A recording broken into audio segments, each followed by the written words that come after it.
فرمایا well للمطففین، well للمطففین الذین اذا اکتالوا علی الناس یستوفون وَإِذَا كَالُوهُمْ أَوْ وَزَنُوهُمْ يُخْسِرُونَ۔ لعنت ہو، تباہ ہو جائے وہ دکاندار، ترجمہ کر رہا ہوں اگر غلط ہو تو علماء میرے دائیں بائیں، مارکیٹ اور بازار میں بیٹھا ہوا وہ بیپاری تباہ ہو جائے، خدا کی لعنت اور پھٹکار ہو اس پر۔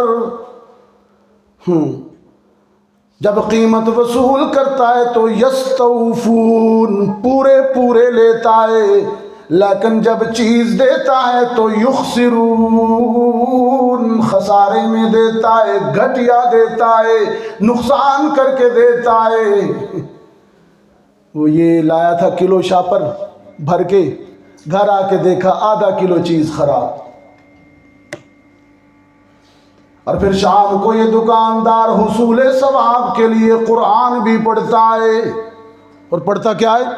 ویل للمطففین، تباہی اور پھٹکار ہو ناپ تول میں ڈنڈی مارنے والوں پر۔ تو یہ پھٹکار کس کی پڑی؟ اس تلاوت کرنے والے پر پڑی نا۔ آپ کیا کہتے؟ تھوڑا سا زبان نہیں ہلا سکتے تو سر ہلا دیجیے۔ اسی پر پڑتی ہے نا جو تلاوت کر رہا ہے۔ میں اس حساس معاملے کی طرف آپ کو متوجہ کر رہا ہوں۔ پوچھا جانے والا ہے، معاملہ اتنا سادہ اور آسان نہیں ہے جتنا آپ سمجھ بیٹھے ہیں۔